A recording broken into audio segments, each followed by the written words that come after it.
Welcome back to my channel. Set one class ఇస్పెండ్ అది sir.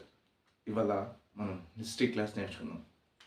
Tuesday కాబట్టి as per షెడ్యూలే మనం ట్యూస్డే హిస్టరీ. ఓకేనా? రైట్, క్లాస్కి వెళ్దాం. రైట్, హిస్టరీ హిస్టరీ అంటే చరిత్ర, తెలుగులో అయితే చరిత్ర. ఓకే, చరిత్ర. సో హిస్టరీ అంటే మనకు హిస్టరీ అనే వర్డ్ గ్రీకు పదం నుంచి పుట్టింది. ఓకే, హిస్టరీ అనే వర్డ్, ఈ వర్డ్ అనేది ఎక్కడి నుంచి పుట్టింది? గ్రీకు భాష నుంచి పుట్టింది, గ్రీకు భాషా పదం. ఓకే, నెక్స్ట్ గ్రీకు భాషా పదం హిస్టరీని అనేది గ్రీకు భాషలో హిస్టోరియా అనే పదం నుంచి పుట్టింది. హిస్టోరియా అనే పదం నుంచి పుట్టింది. ఓకేనా? హిస్టోరియా అనే పదం నుంచి పుట్టింది. నెక్స్ట్ ఏంటంటే హిస్టోరియా అంటే ఏంటంటే అధ్యయనం చేయడం, సత్య అన్వేషణ లేదా అన్వేషణ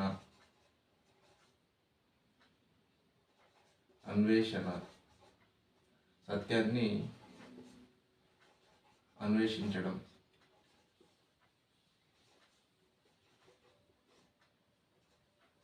ఓకేనా? ఇవి మన హిస్టోరియా అనే గ్రీకు భాషలో హిస్టోరియా వర్డ్ నుంచి మనకి హిస్టరీ అని పుట్టింది. హిస్టోరియా వర్డ్ నుంచి హిస్టరీ అని పుట్టింది. ఓకేనా? దీనికి హిస్టరీ, ఫాదర్ ఆఫ్ హిస్టరీ ఎవరంటే, చరిత్ర పితామహుడు ఎవరంటే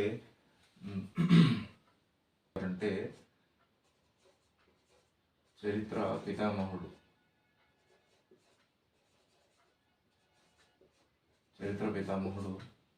హెరోడోటస్.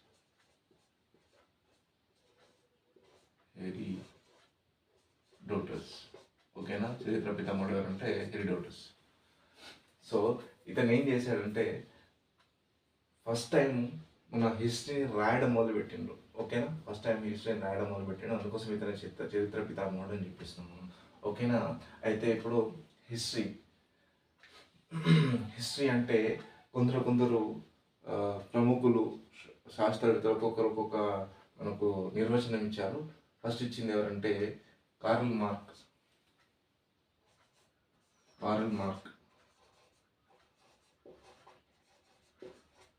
మార్క్ ఇచ్చాడు. తర్వాత జవహర్లాల్ నెహ్రూ. ఓకే, జవహర్లాల్ నెహ్రూ. నెక్స్ట్ జవహర్లాల్ నెహ్రూ తర్వాత ఈహెచ్ఆర్.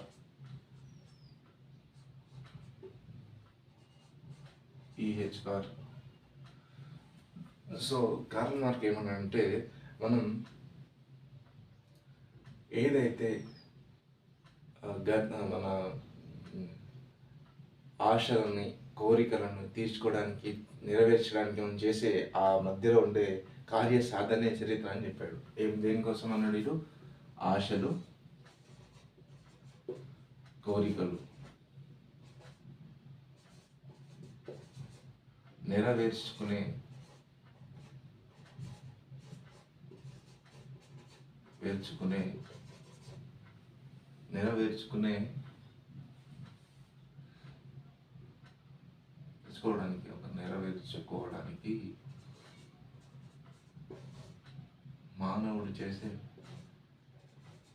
మానవుడు చేసే కార్యసాధన.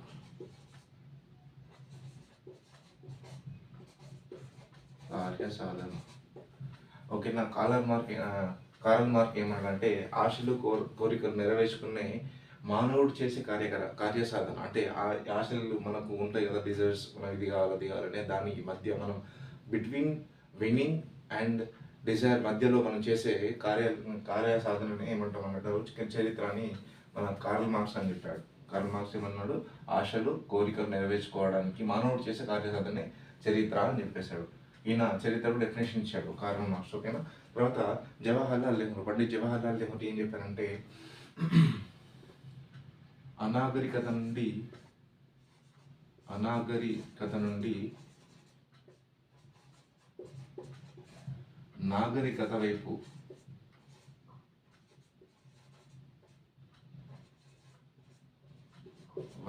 జరిగిన అభివృద్ధే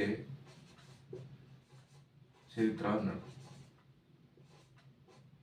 ఓకేనా, చరిత్ర అన్నారు. ఓకేనా, పర్యాసాధన చరిత్ర హిస్టరీ. ఓకే, ఇక్కడ కూడా అభివృద్ధే చరిత్ర అని చెప్పారు. అనాగరికత నుంచి నాగరికత. ఓకేనా, అనాగరికత నుండి నాగరికత వైపు జరిగిన అభివృద్ధిని ఈయన ఏమన్నారంటే, జవహర్లాల్ నెహ్రూ గారు ఏమన్నారంటే అది మన చరిత్ర అని చెప్పారు. ఓకేనా, చరిత్ర అని చెప్పారు. తర్వాత ఈహెచ్ గారు ఏమన్నారంటే మానవునికి యథార్థానికి మధ్య నిరంతరం జరిగే సాధనే చరిత్ర, లేదా ఇంకోటి ఏమన్నారంటే మనకు గతానికి వర్తమానానికి జరిగే నిరంతర సంభాషణే చరిత్ర అని చెప్పారు. ఓకేనా, నెక్స్ట్ ఫస్ట్ ఏమన్నారంటే ఈహెచ్ గారు ఫస్ట్ ఏమన్నారంటే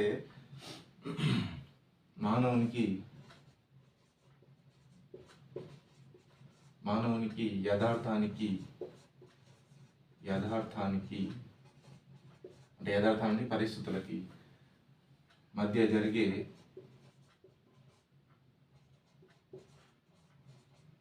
నిత్య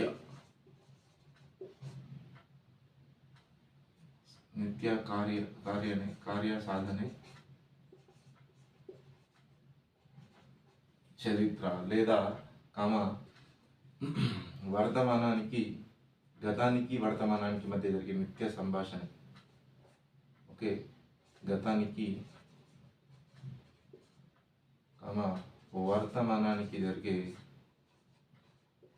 వర్తమానానికి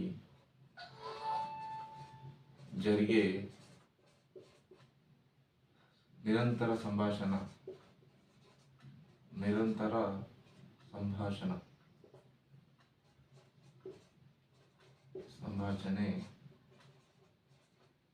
చరిత్ర అన్నారు. ఓకేనా, చరిత్ర అన్నారు. ఎవరన్నారు? ఈహెచ్ గారు.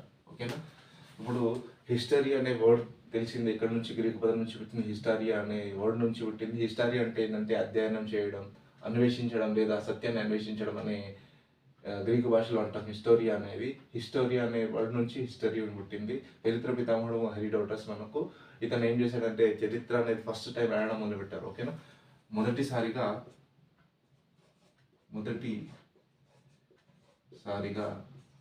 లిఖితపూర్వకంగా రాయడం మొదలుపెట్టాను. లిఖితపూర్వకంగా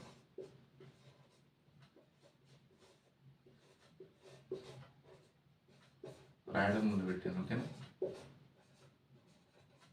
రైట్. తర్వాత మనకు దీని తర్వాత మనం ఏం నేర్చుకోవాలంటే చరిత్రలో దీనికి కామన్గా డెఫినేషన్ మనం గుర్తుంచుకోవడానికి ఏంటంటే గతాన్ని అధ్యయనం చేసే శాస్త్రాన్ని చరిత్ర అని మనం ఇక చాలా వరకు అందరు విశ్లేషణ చెప్పిన చిన్నది ఏంటంటే అర్థం చేసుకునే విధంగా అంటే గతాన్ని అధ్యయనం చేయడమే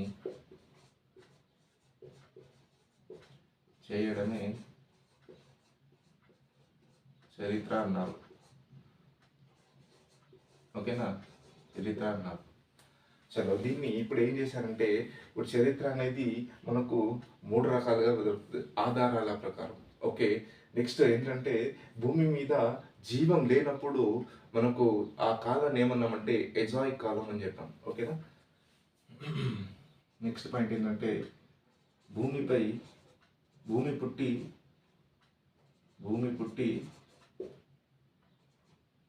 పుట్టి జీవం లేని కాలాన్ని ఏమన్నామంటే ఎజాయిక్ కాలం ఉన్నాం. ఎజాయిక్ కాలం అన్నాం. ఓకేనా, ఎజాయిక్ కాలం అంటే భూమి పుట్టి ఉంది కానీ అప్పటికి జీవం అనేది లేదు. అసంటి కాలమే మనం ఎజాయిక్ కాలం అంటాం. దీని ప్రకారంగా మనకు 4 కాలాలు వస్తాయి. ఒకటి ఏంటంటే అది ఎజాయిక్ కాలం, ఎజాయిక్ పీరియడ్ అంటాం. జోయిక్ పీరియడ్ ఎజాయిక్ కాలం అంటాం తెలుగులో అయితే. Next second zoic period zoic period zoic period next third one వచ్చేసి మనకు టెర్షియరీ పీరియడ్. నెక్స్ట్ వచ్చేసి ఫోర్త్ వన్ వచ్చేసి మనకు quaternary period. Okay, quaternary period. Okay, quaternary period. ఇవి మనకు దేని విశేషించి అంటే మనకు ఆధారాలు దొరికినప్పటి నుంచి కాలాన్ని 4 విధాలుగా విభజించారు. దీంట్లో ఈ క్వార్టినరీ పీరియడ్ని ఇంకా 2 టైమ్స్ని విడగొట్టాడు. దాన్ని ఏం చేశారంటే చరిత్రకారులు క్వార్టినరీ పీరియడ్. ఓకే, క్వార్టినరీ పీరియడ్ని 2 టైమ్స్గా దాన్ని 2గా విభజించారు ఆధారాల ప్రకారం. ఒకటేంటంటే ప్లిస్టోసిన్ పీరియడ్, హోలోసిన్ పీరియడ్. ఓకేనా, హోలోసిన్ పీరియడ్.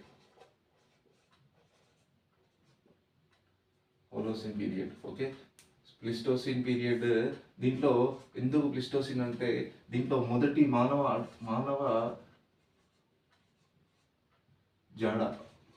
మానవుని జాడ మొదటిసారిగా ఆఫ్రికాలో కనుగొన్నారు. ఓకే, కనుగొన్నారు. ఏంటి? ప్లిస్టోసిన్. ఓకేనా, ప్లిస్టోసిన్ కాలం తర్వాత ఇది ఎక్కడ కనుగొన్నారంటే ఎన్ని సంవత్సరాల తర్వాత వచ్చిందంటే సుమారు 26 లక్షల సంవత్సరాల కాలంలో మనకు మొదటి మానవుని జాడ దొరికింది. ఎక్కడ? ఆఫ్రికాలో.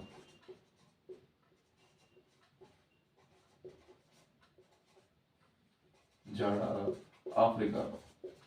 ఓకేనా, మొదటి మానవ జాడ. నెక్స్ట్ దాని తర్వాత మనకు ఇండియాలో ఎక్కడ దొరికిందంటే మహారాష్ట్రలోని బోరి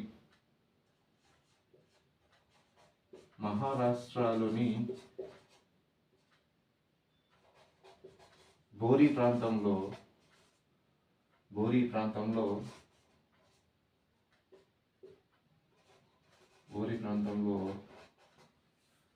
సంకానియా శాస్త్రజ్ఞుడి పేరు సంకానియా శాస్త్రజ్ఞుడేంటి? సంకానియా అనే శాస్త్రవేత్త మహారాష్ట్రలోని బోరిలో తవ్వకాలు జరపడం వల్ల మనకు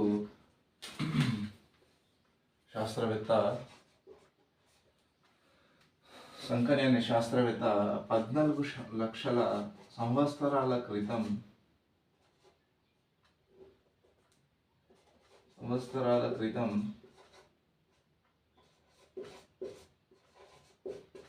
భారతదేశంలో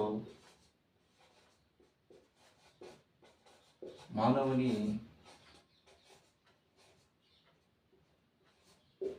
జాడ కనుగొన్నారు.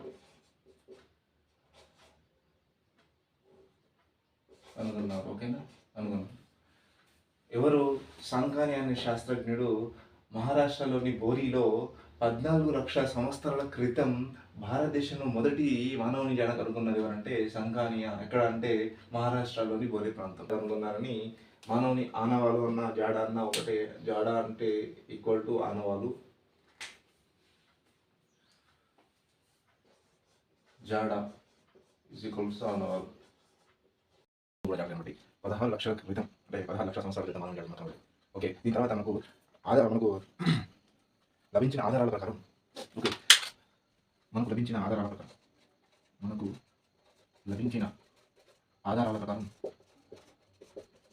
చరిత్రను పూర్వ చరిత్ర 3 రకాలుగా విభజించారు. ఓకే, పూర్వ చరిత్ర. ఓకే, 3 రకాలుగా విభజించారు. 3 రకాలుగా చరిత్రను విభజించారు. ఓకే, చరిత్రను విభజించారు. మనం ఏంటి అనేది చూద్దాం. సో మనకు దొరికిన ఆధారాల ప్రకారం ఫస్ట్ ఏంటంటే పూర్వ పూర్వ చారిత్రక యుగం, పూర్వ చారిత్రక యుగం. నెక్స్ట్ సెకండ్ వన్ ఏంటంటే పూర ఆర్ సంధి యుగం, చరిత్రక సంధి యుగం లేదా చరిత్రక సంధి యుగ చరిత్ర. ఓకే, థర్డ్ వన్ ఏంటంటే మనకి చారిత్రక యుగం. ఓకే, చారిత్రక యుగం. 3 యుగాలు విభజించారు. మనకు లభించిన ఆధారాల ప్రకారం మనకు శాస్త్రజ్ఞ అంటే ఏదైతే 3 యుగాలు విభజించారు. ఒకటేమో పూర్వ చరిత్ర యుగం, నెక్స్ట్ పూర లేదా సంధి యుగ చరిత్ర, మూడోది ఏంటంటే చారిత్రక యుగం. ఓకేనా, ఈ 3 రకాలుగా మనకి విభజించారు. మనకు ఇక్కడ పూర్వ చరిత్ర యుగం అంటే నెక్స్ట్ పూర్వ చరిత్ర యుగం.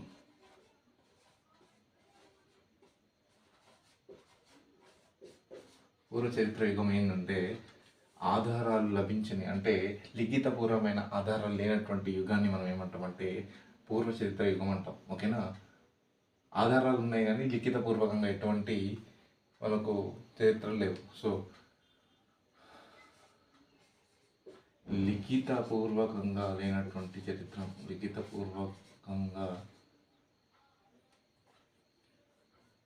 లిఖితపూర్వకంగా ఆధారాలు లేనటువంటివి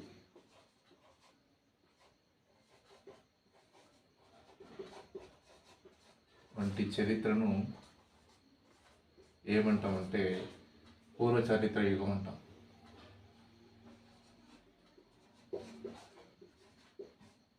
లిఖితపూర్వకమైన ఆధారాలు లేనటువంటి చరిత్రను పూర్వ చరిత్ర యుగం అంటాం. ఓకేనా,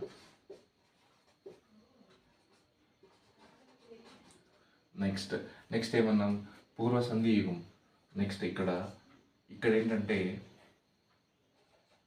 పురా లేదా సంధి యుగ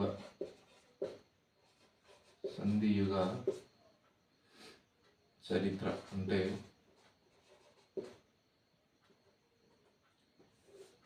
లిఖితపూర్వమైన ఆధారాలు ఉన్నప్పటికీ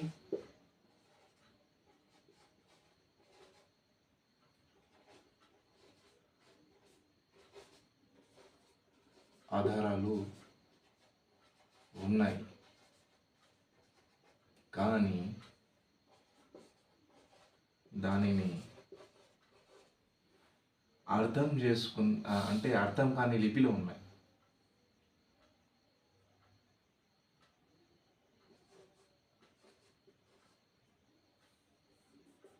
కానీ అవి అర్థం కాని లిపిలో ఉన్నాయి. ఓకేనా, సో చరిత్రకు ఆధారాలు లేని యుగాన్ని ఏమన్నామంటే పూర్వ చరిత్ర యుగం అన్నాం. చరిత్ర ఆధారాలు ఉండి లిపి అర్థం కాని యుగాన్ని ఏమన్నామంటే చరిత్ర పూర్వ యుగాలు లేదా సంధి యుగ చరిత్ర అంటాం. ఓకేనా, పూర్వ లేదా సంధి యుగ చరిత్ర అంటాం. మూడవది ఏంటంటే మనకు చారిత్రక యుగం.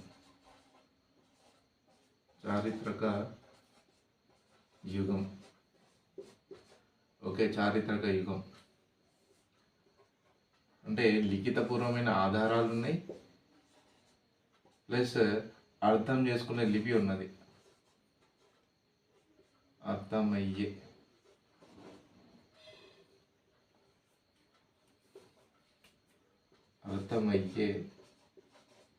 లిపి కూడా ఉంది.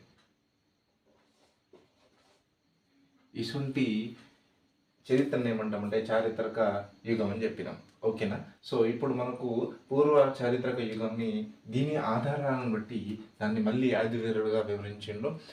దీని గురించి ఎక్కువ పరిశోధన చేసింది ఎవరంటే మొదటిసారిగా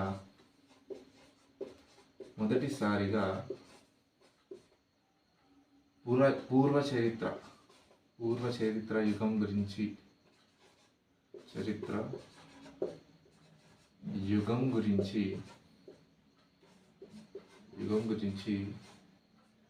పరిశోధన చేసిన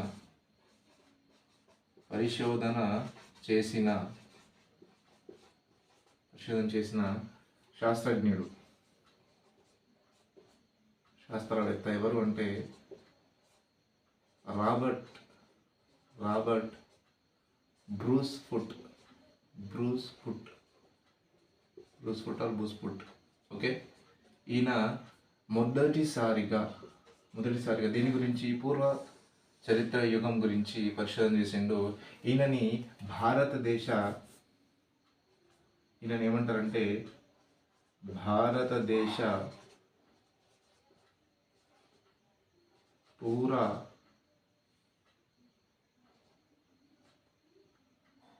పథ నిర్దేశకుడు పూర్వపథ నిర్దేశకుడు అని ఈయనకు కీర్తిస్తాం మనం. ఓకే, కీర్తి పొందారు. ఓకేనా? ఓకే. నెక్స్ట్ ఇప్పుడు ఈయన మరి కొందరు శాస్త్రవేత్తలు ఈ చరిత్ర పూర్వ యుగాన్ని మళ్ళీ ఐదు మళ్ళీ పూర్వ చరిత్ర యుగాన్ని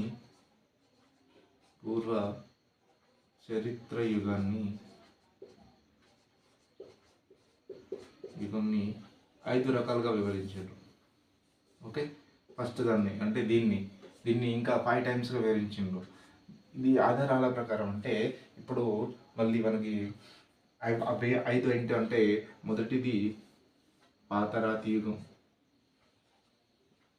ఓకే, పాతరాతి యుగం. Next first one. Second one మధ్య పాతరాతి యుగం.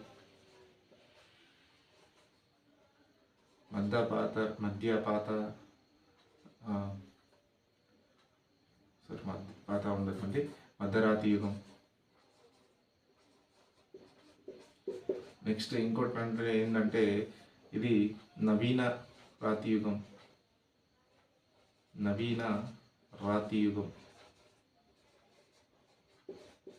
నెక్స్ట్ ఇంకోటి ఏంటంటే తామ్రశిలాయుగం.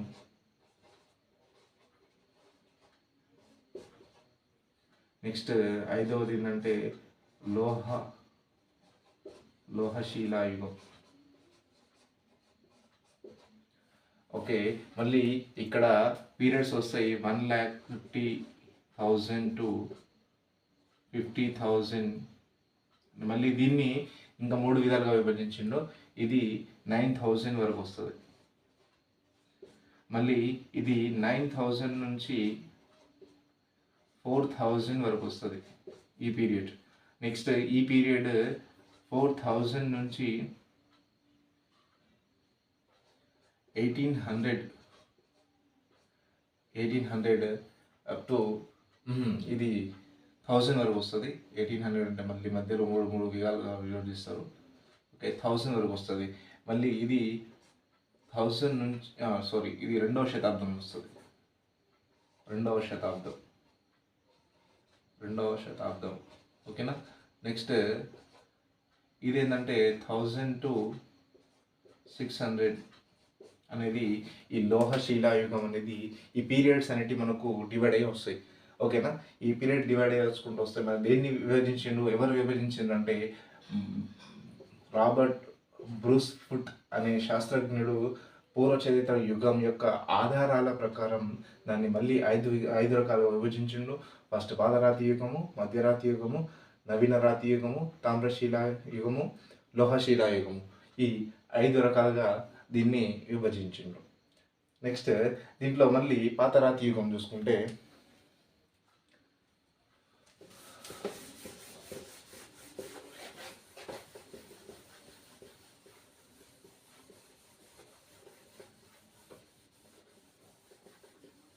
రైట్. ఇప్పుడు మళ్ళీ మనం పాతరాతి యుగం చూసుకుంటే దాన్ని 3 విభాగాలుగా విభజించారు. పాతరాతి యుగం ఆధారాల ప్రకారం, అన్ని ఆధారాల ప్రకారమే నడుస్తుంది. ఇంకో పాయింట్ మర్చిపోయింది ఏంటంటే చరిత్ర అనేది నిర్మాణాలు, ఆధారాలు మరియు లిఖితపూర్వమైన మనకు గ్రంథాల అంటే శాసనాల ప్రకారం మనకు ఆ చరిత్ర అనేది మనం గుర్తుంచుకోండి. చరిత్ర అంటే ఇంకోటి ఈజీ మెథడ్గా గుర్తుంచుకోవడం. చరిత్రను మనం ఏ విధంగా ఐడెంటిఫై చేస్తామంటే నిర్మాణాలు, నెక్స్ట్ శాసనాలు, మళ్ళీ లిఖితపూర్వమైన ఆధారాలు.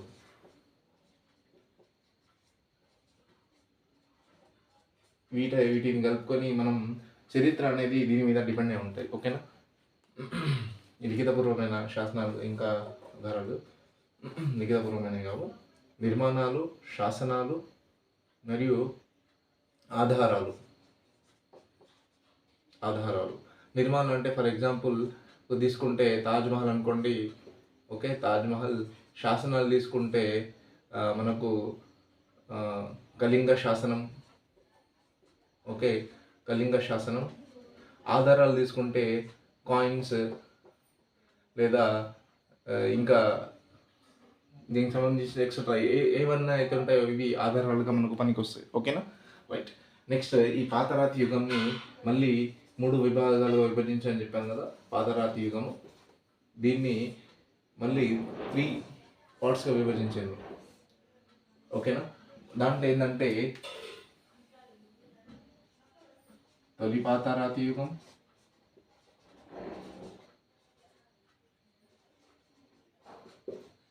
మధ్య పాతరాతి యుగం,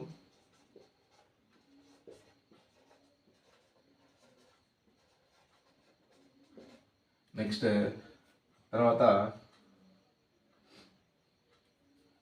సూక్ష్మ పాతరాతి యుగం లేదా చివరి పాతరాతి యుగం. మళ్ళీ దీనికి పీరియడ్స్ ఉంటాయి. దీనికి పీరియడ్స్ ఏంటంటే ఇక్కడ 1 lakh, ఇక్కడ చూడండి 1,50,000 to 9,000. దీనిలో ఇప్పుడు డివైడ్ అవుతాయి. అంటే 3 పార్ట్స్లో ఇప్పుడు 3 పీరియడ్స్గా డివైడ్ అవుతాయి మనకి. ఓకేనా. 1,50,000 to 50,000 బిట్వీన్లో ఈ తొలి పాతరాతి యుగం అనేది మనకు కనబడుతుంది. నెక్స్ట్ ఈ మధ్యరాతి యుగం అనేది 15,000 to 10,000 బిట్వీన్లో ఈ పీరియడ్ అనేది మధ్య పాతరాతి యుగంలో కనబడుతుంది. మళ్ళీ సూక్ష్మ లేదా చివరి పాతరాతి యుగంలో ఏం కనబడుతుంది అంటే 10,000 to 9,000 బిట్వీన్లో ఈ సూక్ష్మ లేదా చివరి పాతరాతి యుగంలో మనకు ఇది కనబడతాయి. మళ్ళీ ఇక్కడ ఏం చేస్తారంటే ఇవన్నీ దేని ప్రకారం వస్తుందంటే ఆధారాల ప్రకారం. మనకు ఇవన్నీ మనం చరిత్ర అనేది మొత్తం ఆధారాల ప్రకారమే మనం విభజించినాం. మళ్ళీ పాతరాతి యుగం కూడా సేమ్ అదే విధంగా విభజించినాం. సో ఇక్కడ దాకా ఈ ఫస్ట్ క్లాస్ తీసుకున్నాం. నెక్స్ట్ క్లాస్లో మళ్ళీ నేను అప్లోడ్ చేస్తాను. అప్పటిదాకా thank you for watching this. నచ్చితే లైక్ చేయండి, షేర్ చేయండి. మరి అప్డేట్స్ కోసం మన ఛానల్ని సబ్స్క్రైబ్ చేసుకోండి. మన ఫ్రెండ్స్లో మన ఛానల్ గురించి కానీ మన గురించి కానీ మనం చూసుకుంటే బెటర్గా ఉంటుంది. అందరికీ విద్య అనేది అందుతుంది. ఓకేనా. రైట్. Thank you.